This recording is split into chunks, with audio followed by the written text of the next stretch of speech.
Hey guys, what is going on? It is Spherical here. We're back with Hunter x Hunter episode number 107. Last episode was last episode was seriously just crazy. I still am just shocked at how, again, Hunter x Hunter, like the number one thing that comes to my mind when I think of the title Hunter x Hunter is how much this show subverts your expectations. I 110% believed that Nova was going to die last episode. 120% even. And I think almost anybody watching last episode believed that that's what's going to happen. But no, that didn't happen at all. In fact, I almost feel like what happened was almost even worse for me, because it just showed us once again how strong our enemies are that we're dealing with. And again, we didn't even see them. I don't even think we saw any of the bodyguards or Meruem for the entirety of last episode. All we saw was Poof's aura, and I think it was his end. I'm not exactly sure. They didn't say, but it would make sense considering he was the one who was guarding the palace, and his end, he said, was a lot, it was a lot shorter radius than Pito's. But anyways, it doesn't matter. We didn't even see them. We just saw a little bit of an aura, and it freaked Nova the fuck out. Or thinking through it, I don't even think like the fact that he was scared was the right thing to say, but it's the fact that just he was broken. Like, he knew they were fucked. You know what I mean? So I gotta think that he's out. I gotta think that he can't really help anymore. With that being said, I still stand by the fact that Nova has been the MVP of this plan so far, just based off of what he had to do last episode. Again, everything banks on him being able to set up their portals so they can get in and out Nickety Split. If he hadn't done that, they still could have went through with the plan, but it just would have been a lot tougher to execute. So if he does end up not being able to return, not being able to fight anymore, I think that's fair. I think he's done more than enough as of right now. And keep in mind, for the entirety of what he was doing inside the palace, he was completely vulnerable and he knew it. That's why everything was such a problem, is he was setting up these portals. He was completely defenseless. Had there been an ambush or something like him and Morel had kind of mentioned, he would have been dead. And there would have been nothing he could have done. Of course, he could have placed a portal and used that exit to get away. Would he have done that, or would he have just left the portal there for them to use? I think probably there's a good chance he might have been able to get away if he really needed to, but I'm not sure if he even would have wanted to at that point. Like, it felt like he was, from the way I was listening to his voice and what he was saying, it sounded like he was pretty content if he had died there doing his job. And honestly, again, that's what I thought was going to happen. And that's what they made you think was going to happen. But that's not what happened at all. So, again, Palm made it in. There's some interesting, weird sex slave trade thing going on. Again, I feel like that's what's implied, but I wouldn't be surprised if it's just not that at all. But I don't know. Hunter x Hunter's full of twists, but I don't know. That it would be an interesting twist if, again, like I said, what if Secretary Bizef actually wants them for something completely different and it's something like just a complete joke? Like, I don't know. I have you guys here so you can be my opponent in a game of ping pong, because I haven't been able to find a good opponent and I needed good opponents. So I hired you guys to come. No, that's definitely not what it is. But I don't know. I can only imagine. So again, Palm has to go and for lack of better terms, I guess seduce him to try and get a way out, or get herself out of there. I'm not sure how well that's gonna work. But yeah, that's exciting stuff. I'll be surprised if Bizef doesn't die throughout this process, because again, it's Palm we're talking about here. But yeah, two other things I guess I should mention before getting into the episode. Meruem's board games, again, his Gungi game, I want to go back to that. And also Gon and Killua, I don't even know who they are anymore. I don't think they're the main characters of this show anymore. I was just thinking about it. It's been like 5 or 6 episodes since we've even seen them. When was the episode that Killua got saved? It was episode number 102.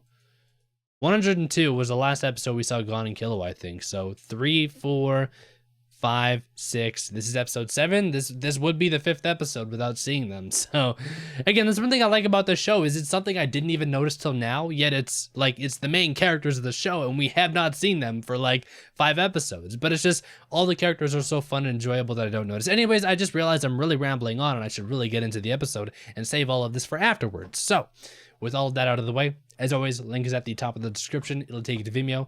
You can watch the reaction highlight there and then head back here afterwards for the post-episode discussion.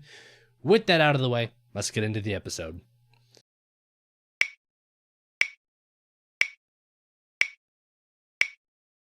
All right, guys, that was episode number 107 of Hunter x Hunter, and I've been kind of thinking about it. From all of the characters in the show that we've seen, and just talking specifically about hunters, so not counting anybody that's not an official hunter, so like Chrollo or, you know, any of the Chimera ants or anything like that. I think, I'm trying to think of whether or not this is, I'm for sure on this. I think Morel would be the one person that I would want to fight the least. Because I think, again, I think he's the one who can pretty much win in almost any condition. Like, he's the opposite of Gon. Gon, I feel like, maybe has more just power outright than Morel. Like if we're talking just who can pack a bigger punch, Gon, I think no question with his Jajanken. But I said it before, I feel like 9 times out of 10, Gon's gonna come up against an opponent who he just can't get close to use this technique on. It just won't happen. Whereas Morel, 9.9 times out of 10 is gonna be able to come up with a technique to counter almost anything. Like, I think the only other hunter so far that I think has shown me that they could almost win in any situation is Kite. But of course, you know, Kite didn't win in almost every situation. He died. But of course, he fought a bodyguard, so that doesn't count. Bodyguards are busted from what we've seen. I don't really mean busted, but they're very strong. Who else have we seen out of for instance, if we're talking like Netero, I feel like Netero being the chairman is one of the best of the best, but at the same time, we haven't seen him do anything yet, so I can't comment on Netero. Or Jing. Jing's been said to be one of the best hunters in the world. I can't comment on that because we haven't seen him do anything yet. So, you know what I mean? Like, out of the characters that we've seen actively in combat, I feel like Morel is the one that I think would win under the most conditions. And I love it because just like 10 episodes ago, I was wondering, or I was asking you guys, how the hell is Morel ever going to win a fight? Because his ability is not offensive at all. It doesn't pack a punch. But now here I am later saying I think Morel would win in most fights, just in general. Who else is, again, Kite I think is very close. Just, again, I don't know.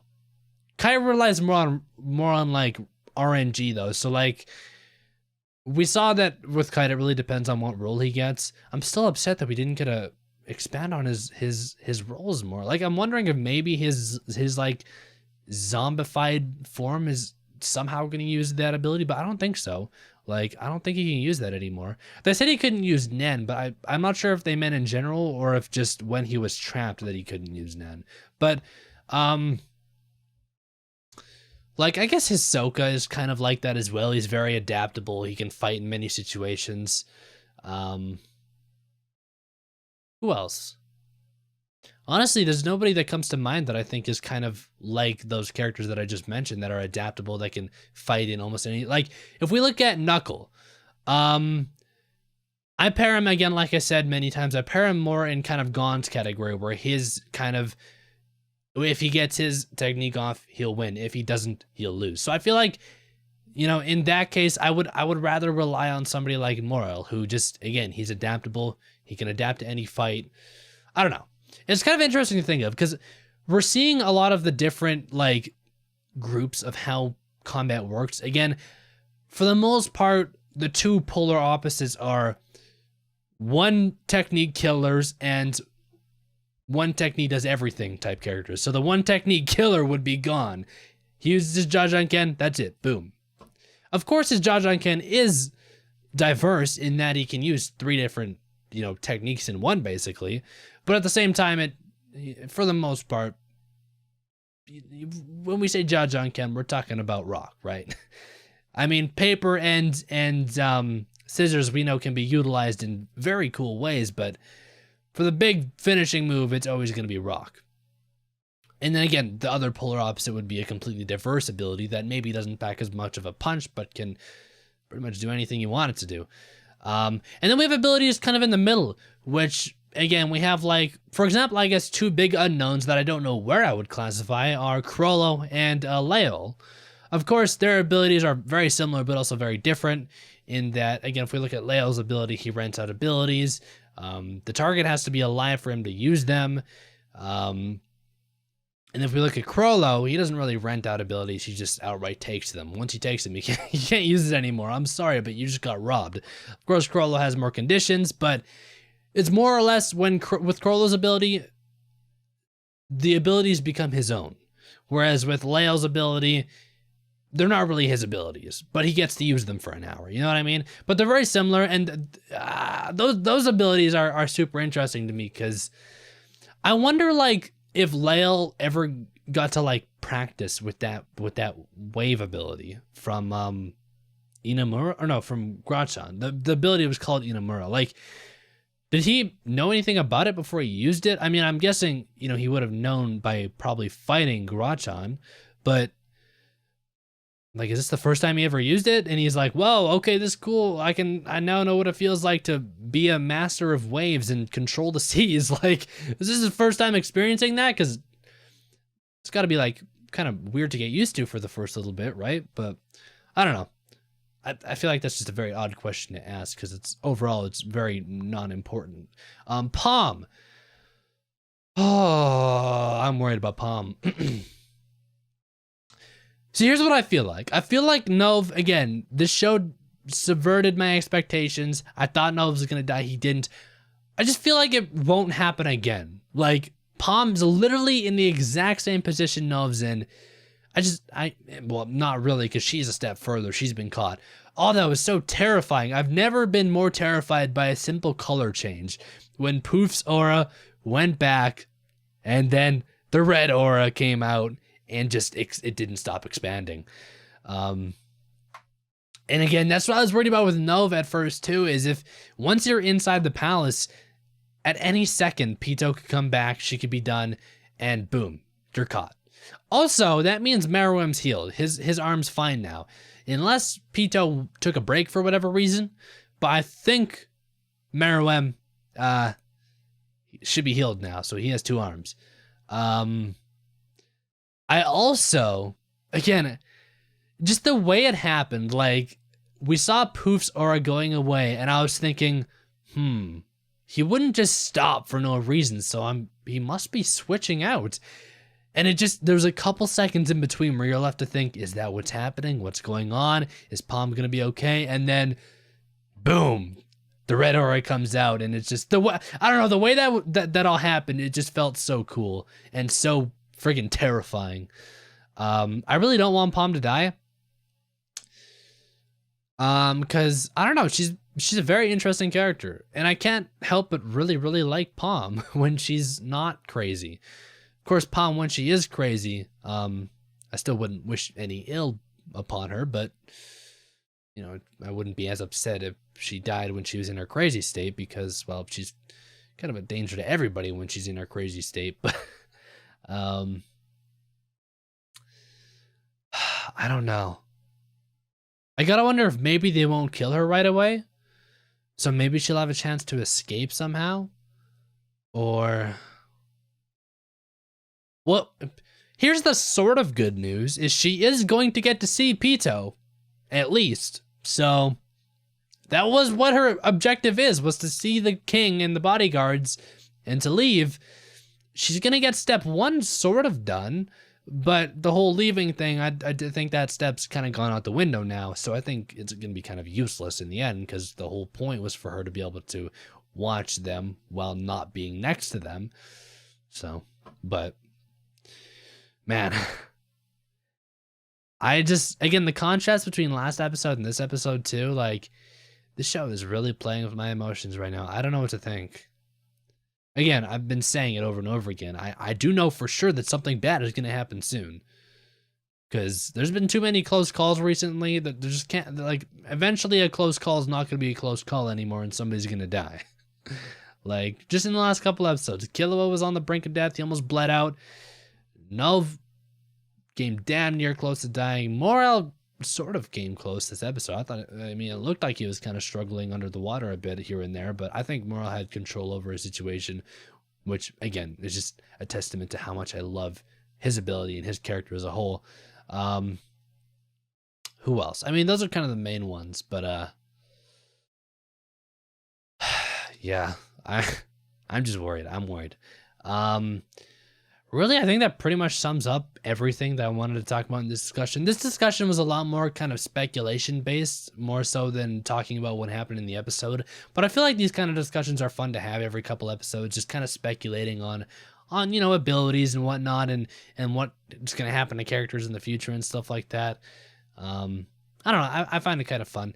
I know it's kind of repeat, like it gets repetitive sometimes, because I feel like almost like every 4 or 5 episodes, I end up going on like a 10-minute talk about people's abilities and where they rank compared to each other. And then at the end of that discussion, I always bring up the fact that everything I said can be thrown out the window because it's Hunter x Hunter, and pretty much anybody can beat anybody with the right strategy. So I don't know. I don't know if you guys enjoy it or not, but sometimes I just get lost in my thoughts and start talking about shit and then don't realize it till 10 minutes later. But it is what it is. Anyways, I think that's pretty much going to end off my discussion here. Again, as always, if you guys want early access and or the full-length versions of these reactions, click that link down in the description. It'll take you to patreon.com/FairCoolFilms, and you can check that out there. But with all of that out of the way, I do thank you guys for watching. And I will talk to you guys all on Monday with episode number 108. Until then, peace out.